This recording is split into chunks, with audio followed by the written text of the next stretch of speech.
Hey guys, it's Joshy here, and I'm back with another Pokemon Sword and Shield Wi-Fi battle. This one is actually a multi, which I had on Sen's Team Rocket Hideout server, and it was a lot of fun. It was a while ago, and this is, I believe, before National Dex, but, you know, let's get into it. It was still really fun. Sorry, when I say National Dex, before home. I really enjoyed it. The only thing is you'll see what I dislike at the end, but we'll get there anyway. So anyway, I led off with my Claydol. Now this is my fun Claydol set with Eerie Impulse, Mud Slap, Sand Tomb, and can't remember my other move. Let's have a look. So this is the thing as well with live battles is we've got to have a look through. Now I'm just checking out his Pokemon. I just wanted to check. Sorry, Rest. That's right. I'm Resto Chesto. Sorry, forgot my own set. So I went for the Mud Slap. I thought if I can get Sirfetch'd not to hit. And his plan anyway was to attack the Excadrill because obviously that's the scariest thing of him. But unless it's Scarfed, he's going to outspeed it. So that was his plan. So what we decided, as I said here, is I was going to concentrate directly on the Sirfetch'd, hopefully narrowing its accuracy enough that it's actually going to have to swap and give us a free hit. So anyway, it's going to go for the first impression on me, knock me right down to 15 HP. I was like, whoa, that was almost a complete waste. And we're going to Flamethrower there. So as you saw anyway, but I can state, the Manectric is a Specs Manectric. So that's going to get rid of the Excadrill, which is great because that thing is a pain. So I'm going to get the Mud Slap off. You know, I'm not aiming really for much damage as much as I'm really trying to push his accuracy down. So now we were just wondering what's going to come out next because that's really going to decide on what we do. Now, the only problem is here as well is I'm not a massive attacking Pokemon in terms of this set, and his Manectric is locked into Flamethrower, so we're not sure, you know, something that specs you don't want to necessarily waste this early on. So we're like, okay, look, I can Dynamax, but I ain't going with this set, so we'll see what happens. In the end, I thought, look, I'm going to go for the Rest, because if they're going to ignore me because I can't do much, they're going to go for the Manectric spot. And if they go for the Manectric spot, he's planning on swapping because, as I said, you don't want to waste a choice specs this early in the match. So, especially when we've got rid of one of the few possible resistance for his Electric-type moves. So, as I said, he's swapping out. We're going to see the Togekiss itself come in here, which is really good. But then we're going to see a Dynamax. Now, the only problem with this that I massively have is the work I did to reduce this thing's accuracy is now gone, because with the accuracy drop, doesn't matter, because once, if you didn't know, once your Dynamax, your moves are going to hit. So, which is fair, because I mean, it's going to suck if someone drops your accuracy and you lose all three. So Togekiss is going to go for the Follow Me, which generally would matter if I didn't go for the Rest. So I am getting the Rest off. I'm like, sweet, that's what I wanted. I can at least heal up. I'm at least going to be the center of attention for at least one more attack, if not more than that. So I can wake back up and I can try and cause a bit of shenanigans next turn. And we're going to get the Max Airstream coming in, so that's going to go for me. Not do even half, but the thing is, he is boosting speed on his side of the field. So we were umming and ahhing on what to do here, and the decision was made that we're going to also Dynamax, but we're going to Dynamax our Togekiss, because that way Togekiss can cause a bit of damage and also boost our own speed, which is going to be helpful in countering the Sirfetch'd. Also, with the fact that we've got a Togekiss and a Sirfetch'd, we're assuming that the Togekiss is going to be trying to drag more of the attention to itself, because we can cause a lot of damage to the Sirfetch'd with a Max Airstream or a Max Starfall. So you don't really want to take that if you can avoid it. So, but Togekiss is going to go for the Air Slash. It was good for the that we can't get the flinch now, and we're going to get our own Max Airstream off. Lucky it didn't pull the attention. We're able to do a massive hit to that Sirfetch'd. Unfortunately, not big enough to take it out, but that's only because it's Dynamax with its extra HP, well, double HP. And I'm going to go for the Eerie Impulse. I thought this thing's going to be a pest, being a bit more fast, like with the max airstream boosts and whatnot, it's probably going to start hitting, or trying to hit harder with its special attack. So me dropping it with Eerie Impulse means it's going to be a little less, you know, intimidating. Fortunately there we actually get hit with a crit of a max air/. Lucky it still only does just over half of Togekiss, but that does wear out a lot of Togekiss. So here I was like, okay, I'm going to go for the Eerie Impulse because I bet you Togekiss is going to go for another Follow Me, which trying to take the hit of sirfetch'd, allowing him to have his third turn as a Dynamax, giving him the extra boost, or giving a big hit onto one of us. And I was correct, we see the Follow Me coming in. That's fine, can deal with that. As I said, by dropping his special attack even further, he's good to take hits, but he's not good to really make them at much. So as you see, we get the speed boosts, but unfortunately we don't get to take out that guy. I'm going to go for the Eerie Impulse, the only option I had. I could have rested again, but that's pretty much just going to leave me sitting there while I can't do anything, and they can just concentrate on the Togekiss, which really isn't a smart idea. So I'm going to get Max Darkness. It's going to come in onto me. I'm happy with that. I'm happy to go down after our efforts. Even though I lose a Pokemon with speed boost, what I can do isn't that much at this stage. And the fact that now the Sirfetch'd is going to lose its Dynamax status, it will go back to having a slightly less accurate moves, thanks to the early Mudslap. So I'm going to bring in my Garbodor. I thought this is a really fun Garbodor set. I am a max speed max attack with a King's Rock and Stench with Seed Bomb, Gunk Shot, Attract for a bit more lols, and Rock Blast. So I thought, oh well, I'll go for the Rock Blast here because I don't want to miss the Togekiss. That was the big part here. I could go for the Gunk Shot, but missing the Togekiss could cost us in areas. So I thought, we'll see. So anyway, you know, it just depends on as well if the Togekiss wanted to draw us in or not. Could be a bit of a problem. Well, yes and no. Like, you know, we want to get rid of this thing, but it just depends. So anyway, we're actually going to see the swap of the Sirfetch'd. So I was like, okay, this is interesting. And this is why we're going to get the Scene Stream going up to cause a bit of chip damage here or there to us. And because the Sirfetch'd still has that first impression, which can be useful later, and having the reduced accuracy. Plus, Gigalith can take a hit quite well, especially with Sandstorm, getting an extra 50% special defense, and we get a crit. So we get a speed boost, which is great, because I got my speed boosted now. And then we're going to get a Heat Wave, not much damage to either of us, that's fine. And then I get burnt. And guys, let me tell you, this burn really, really sucked. And I'll show you why in a second. So, I don't get to hit my Rock Blast, so I missed that. So I should have just gone for the Gunk Shot anyway. But, you know, yeah, hope for the best. I had a little Black Sludge recovery, but that's not going to do anything now with the burn. And Gigalith's going to have his Leftovers recovery, which is another good item for a Gigalith if you're really trying to be bulky. And generally a bulky Gigalith will take any attack really from full HP, no, almost any, depending on who it's coming from and the boosts. So I decided this time I'm going to go for the Gigalith, and I said because I can make him flinch and because I'm outspeeding him. And if I can make him flinch, that gives us a turn without getting attacked, and we can concentrate on, you know, attacking the Togekiss, hopefully taking it out. I'm not sure if we're going to get a Follow Me. I doubt it at this stage because this Togekiss is pretty much going to be wrecked soon anyway. And a Follow Me could actually be a worse option, meaning it's useless for the turn if we aim for it. So that was the decider. I think this turn as well I attacked before we discussed it, but we were both happy with what happened. So we went for the Air Slash here, hoping to take out Togekiss. Unfortunately, we don't quite take him out, but we do get a flinch, so that was cool. So I was like, let's get a double flinch. So let's see how many hits I do. So that's 3, 4, and 5. So I was like, sweet, this has our highest chance with 5. But unfortunately, we don't get it. We do get Stealth Rocks against us, which do suck. But we weren't too stressed about that. I mean, it's stressful at stages having it up, depending on the Pokemon you have, but we both agreed we weren't too fussed about it. So, unfortunately, still burnt, which is the sucky part. We're now got to deal with this, so we thought, well, now the Togekiss is going to go down, what's our best option? And all these healings get so annoying, and the burn.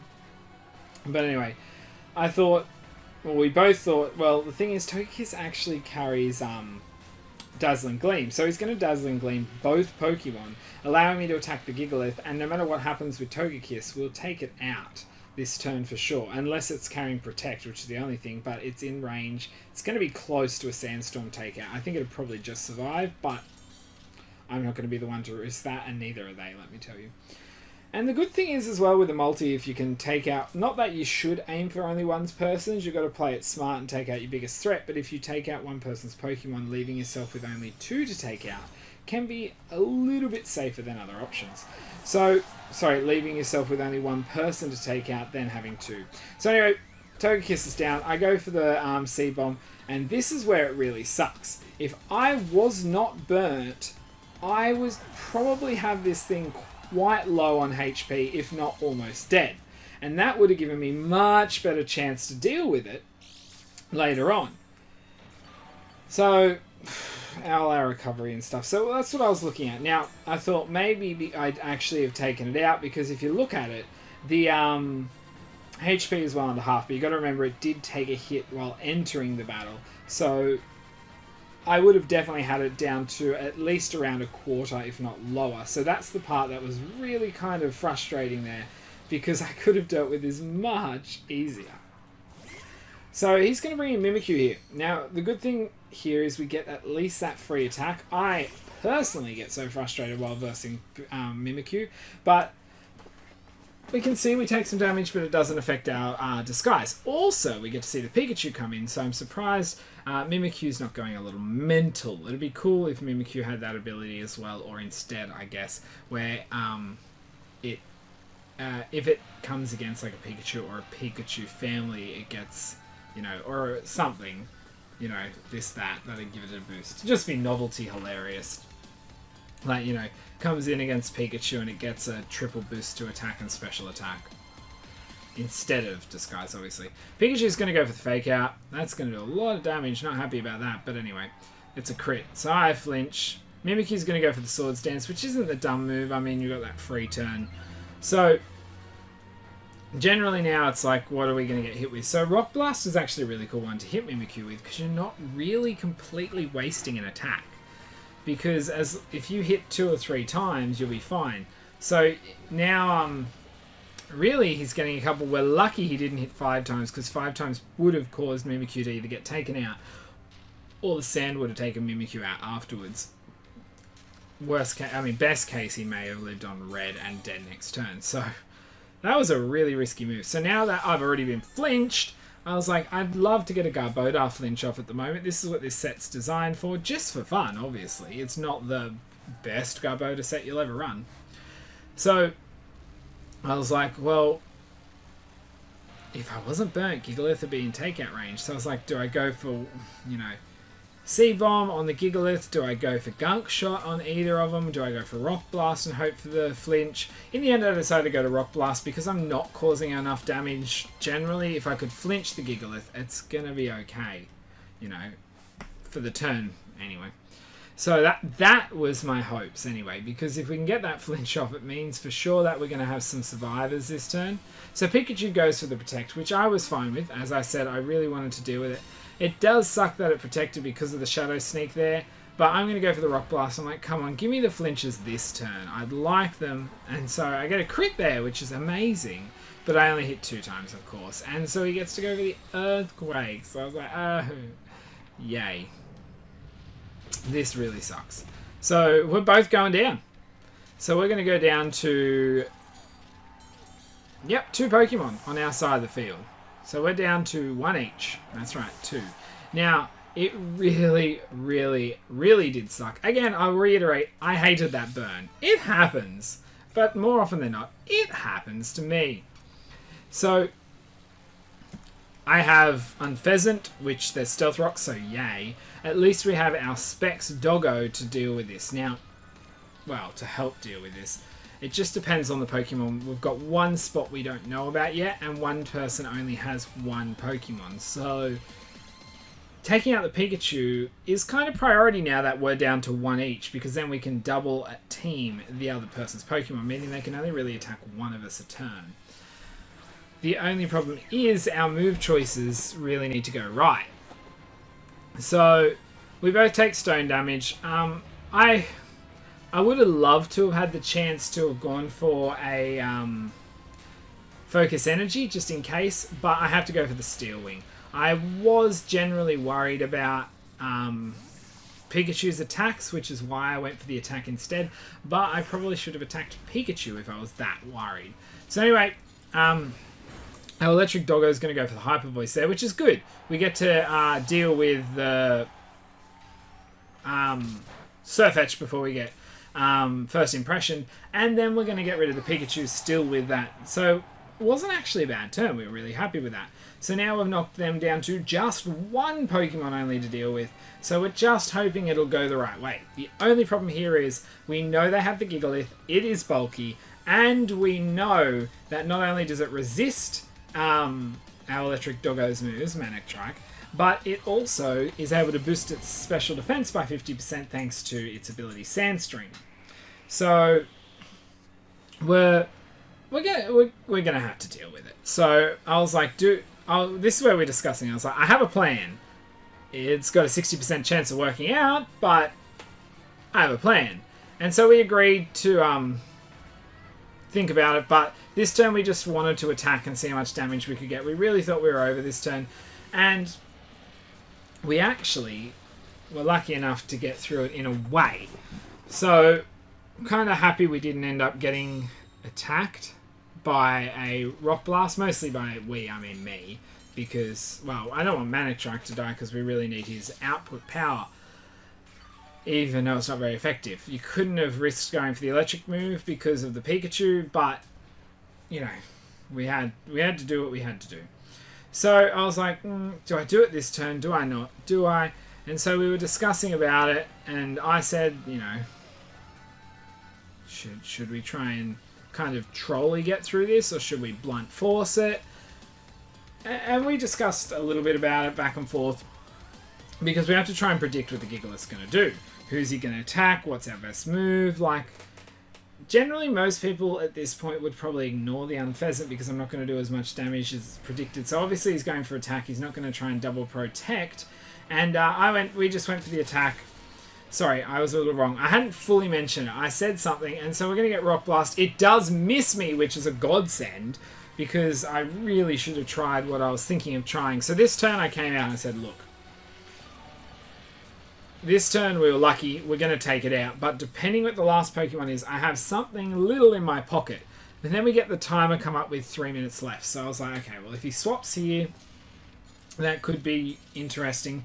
But he goes for another Protect. He's just really trying to wear out this sand damage, which, I mean, is fair. We haven't got long enough left, but at the same time, we have 2 Pokemon alive, and we may be able to take you out. So we're going to see more Sandstorm damage. Yay. We're both still above half HP. I was like, look, the good thing is I'm carrying a Lychee Berry, so if I end up getting knocked low enough without dying, I have a stronger hit. But even with his extra HP recovery there and the Sandstorm damage, well, the Sandstorm damage doesn't mean anything on killing him. But we're able to put him down to a low enough range that we should be able to take him out. And we do. I was hoping for a crit at some stage, but I didn't get it. But I have super luck, but I also haven't used Focus Energy. I probably could have risked it earlier on, but I didn't expect to see him go for a Protect first turn. I thought with us two not so strong Pokemon, and also one of us being severely weak, he may target us. Then he brings out the Doublade, and I'm like, oh no, that's literally the one Pokemon we didn't want to see. So I thought, let's do it. I was like, okay, here's the plan that I wanted to pull out a little earlier against Gigalith. I'm glad I didn't, but I actually am carrying I'm carrying Hypnosis. Should I go for it? And he's like, yes, do it. Because this Manectric literally can't touch him.